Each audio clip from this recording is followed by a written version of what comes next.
Today we are blessed to present one of these insightful lectures entitled The Undivided Attention and Devotion of Bhakti Practice, Part 4 of 6, on Between Master and Disciples, given in Chinese and English on October 13, 2019, in New Land Ashram, Taiwan, also known as Formosa.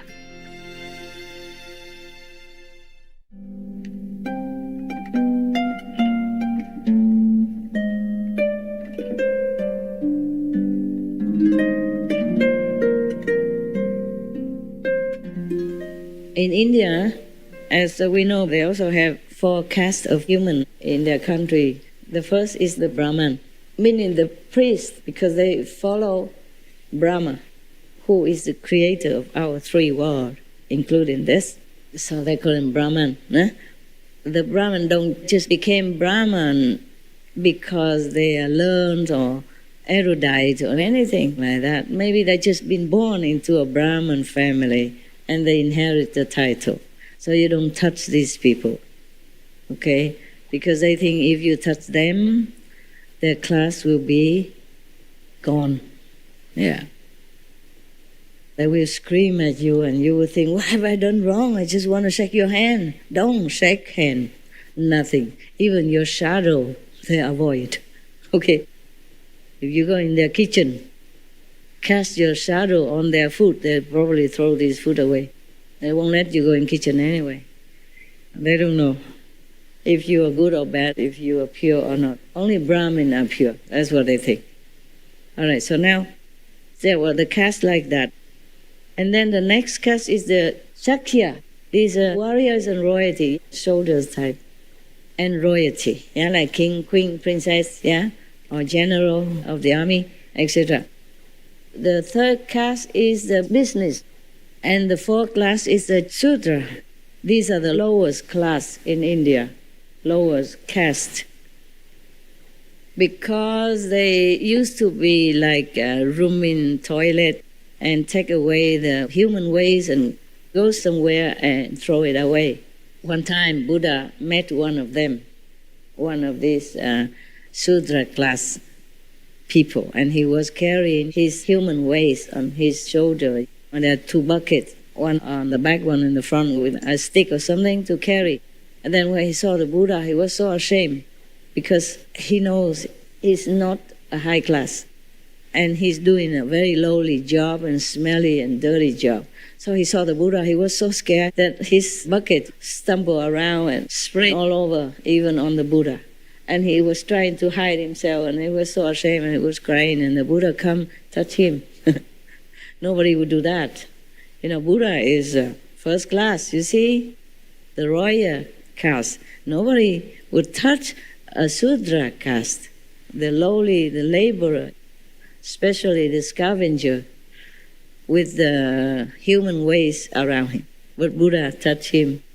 And even, I think he make him a monk also, right? Yeah. And all the other disciples, you know, the big people, big shot like king, queen, and royalty people thinking, oh, the Buddha make him a monk, so now I have to go and bow to this Shudra person.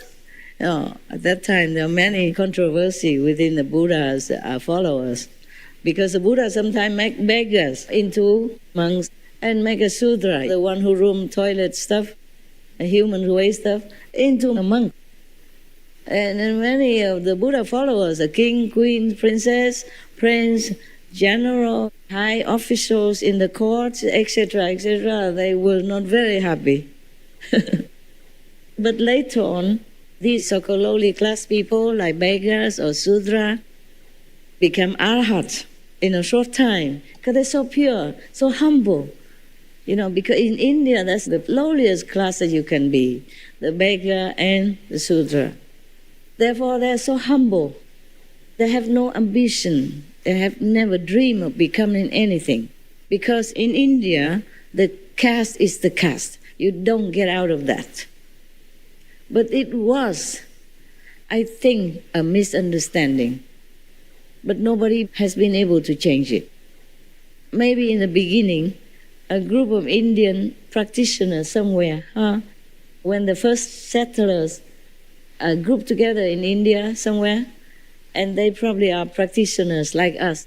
And then, of course, I am the teacher, yeah, and you are the monks, so-called royalty, 3 of us, only 3 of us against all of you. Oh, scary. And you do some service in the kitchen, and you clean in the toilet, okay? Yeah, but at that time we don't have this beautiful toilet, so it's in the bucket. You take the bucket, you go out, throw somewhere designated area, okay? So, and then that's how we do the job in the ashram. Some people, driver. So we make a different kind of duty organized system. And then slowly more population come out, and then it just continue like that. And then you're fixed in this kind of box, square, and dead. And then it continue until this day. But nowadays, I think India is more liberal, right? Yes, Master. Yes. Mahatma Gandhi or other Mahatmas and president and prime minister, they have been educated more, and they have seen Europe, they have seen America, they have seen other countries, whereas the more freedom system.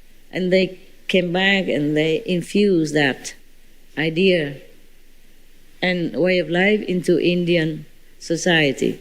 But at my time, when I was in India, I almost get slapped because I tried to help a Brahmin 10 or 12 years ago to carry a bucket for her from the Ganges River.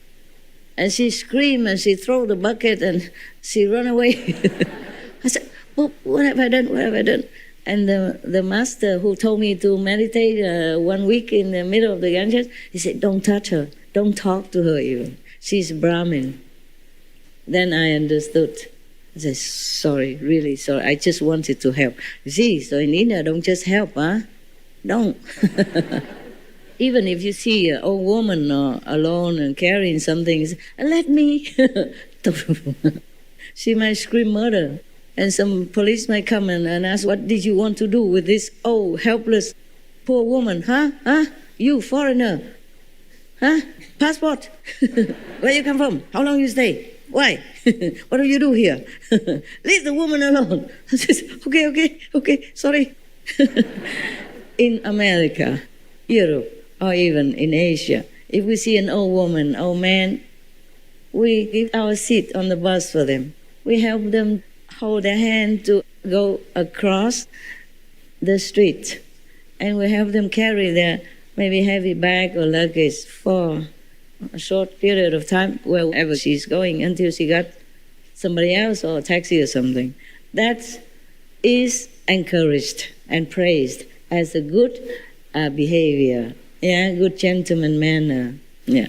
But in India, not necessary. Okay, so be careful. Ask first, far away. Can I help you? Use a microphone is better. Or call her number. Can I help you? Huh? I just want to help you. Can I? If she okay, then you come over. If not, just stay where you are. Okay? Don't even go near. She'll run away and maybe throw all her things on the street, and then you can't even touch it. In India, you should not go alone as a woman. Also, still nowadays, it's still not very safe. I was blind. Love makes blind. I was in love with God. I was in love with humanity and animals, all the suffering beings. And I was blind. I went all alone. Yeah, some little thing do happen, but nothing I couldn't handle.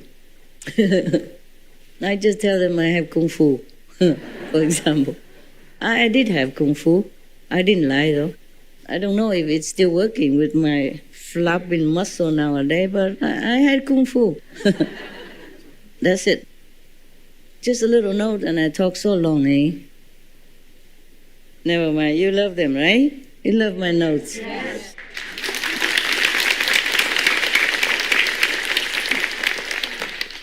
Any question? Yeah. You just mentioned that pets will dilute our trouble for us. Yeah, some do. Some do. If they do that, will they have some bad things happen to them? They have to share some bad things? Oh, they do. They do share your karma. Make sure you have good karma then. Huh? If you have pets, it's your responsibility to be good. So your pet don't get too much trouble. But they do willingly, whether or not you're bad or good. They share willingly. They die for you willingly. That's what pets are. But there's some cases, very special case, like the dog I just mentioned.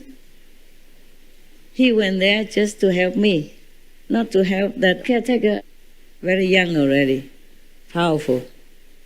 Just do something secretly. Nobody see, nobody know. It's just like you, sometimes you're angry, you emit some kind of anger energy. Huh? People nearby, they feel it. Dogs, they can also emit some benevolent energy or absorbent energy to absorb this impact so that it doesn't go far. They have the way to do it. It's just a special agent, okay? Not every dog do this kind of things.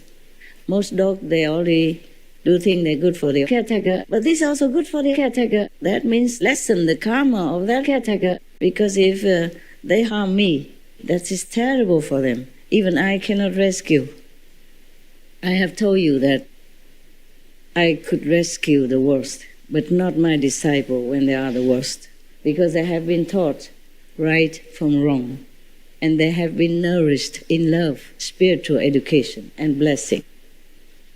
So that if they turn against somebody harmless like I am, I don't harm anybody. Huh?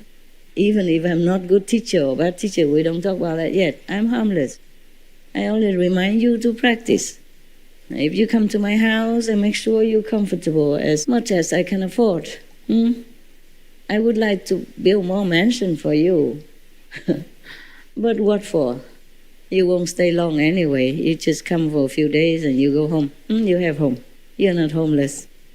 Number one. Number two, I use my money for more desperate people. Sorry to say that. I do love you, but I feel that you're not as desperate as so many people. You can see some TV, children, only bones and skin. Woman being harassed and molested because she has to walk 10 kilometers to have some water, to fetch some water to bring home to her children to use. Or some refugees, they came into cold country and they have nothing. Children walk bare feet and they just cover themselves with a little plastic. No wall around, no chimney, no heater, nada. These people, they're more desperate. Or some people with disaster, they suddenly has no home, no money. Even if they have credit card, for example, it's gone already with the flood. They cannot prove anything immediately. They're hungry, they're thirsty, they're cold. These immediate we help. Chiu chi la. Chiu chi. This one, meaning emergency help until they get back on their feet. I am not richer than anybody on this planet. I'm not the richest. I'm not even the medium rich. I just give a lot. And then people think I have a lot of money. I do still have. I don't take your money. I don't charm you to do things for me. I just tell you, go out, help others. Nah? You don't give me money. You go out, give to the poor people. Or open restaurants. Help others spiritually as well as physically. Or if you cannot open restaurant because it costs a lot of work and manpower, then you open a small grocery store, vegan. Then it's very good for the world and for other people. Help them to realize vegetarian is easy, something like that. And we do it together. I mean, I do mine, you do yours. So you do what you can and keep what you have. I don't take anything from you. As far as I'm concerned, I know I'm harmless, okay? So if anyone who tried to harm such a harmless person, then of course the karma is very bad. Plus, because I'm very beneficial to many people, so that will include all your karma inside for that person. That's why nobody punish him, her, they have to take it. Because I'm working for the world, not just my own karma only. So if they harm me, they will have to reckon with all the karma of the people, initiated or non-initiated as well. obstructing my mission to help people to elevate. That is the problem, not just my personal physical body. That's why initiates who went against any master are very difficult to redeem. The soul might not be destroyed completely, but it could be encased in a box forever. That is almost like destroyed. You cannot do anything anymore. You're not self anymore. You're finished. No one can help you anymore. You will never remember a name of a Buddha. You cannot even open the mouth to say a name of the Buddha. The karma just shut everything up from you and just give you punishment forever, and you cannot get out. That's a very terrifying situation. But the people who do bad things, they don't know all this. They do know, they just think that they don't see it. So it may be no problem. It's a big problem. So that dog tried to stop that person. It doesn't look like he's good for the caretaker, but he is also good in a way, protecting the caretaker from doing real harm. The less karma for her or him. So it's a good dog, good boy. So even pet far away, or you rescue them long time ago, or they die already. If you're in trouble, they come back help you. And if your dog is a special agent, wow, then powerful, can help you a lot. Can help you avoid many danger or avoid many trouble physically and emotionally, mentally as well, preventing harm to come to you. Some power is very strong. Even talisman or some photo doesn't completely help you. Yeah. But even wearing photos, some people don't, Some people don't wear it. Or some people wear but don't really believe in it. Some people get initiation but don't really care, don't practice, don't have faith in master power, don't do anything. So just stay there or get it lower because contamination outside. And then just do anything without thinking of the consequences. Yeah. Just like, look, the Buddhas teach all people that there is karma, good and bad.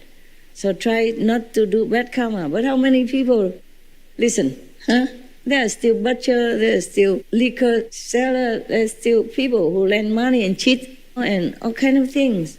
And they still go to temple, buy a few apple and put it there and light one incense and namo, namo, namo, what? And then take the apples home and eat and they think they are Buddhist, for example. It's the same with initiates. Some people are not really there. They're just in for fun or for some other reason, for chase girls or boys. But I'm lucky, I have 64% plus are good one. I mean, not all top, but good or harmless at least. Yeah, trying hard at least. But the other 36% are not good, truly not good, and I'm working very hard. Take up a lot of my merit, energy and power and time. Time is what precious also. So I thank you for being good. And if you are not good yet, try to be. Okay, from today, make a determination vow, I'm going to be good.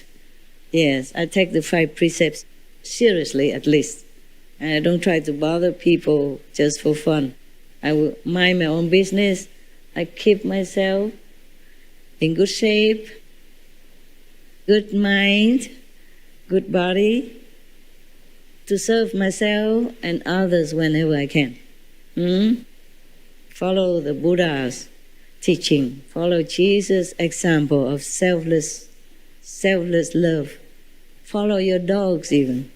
Follow your cat who loves you so much, unconditionally, and help you so much silently, without claiming any credit or telling you how good he is, she is. Okay? Follow any animals. They are really good. They quietly bless our world and taking suffering or harassment or torture in return. Can you believe that? Every time I think about that, I just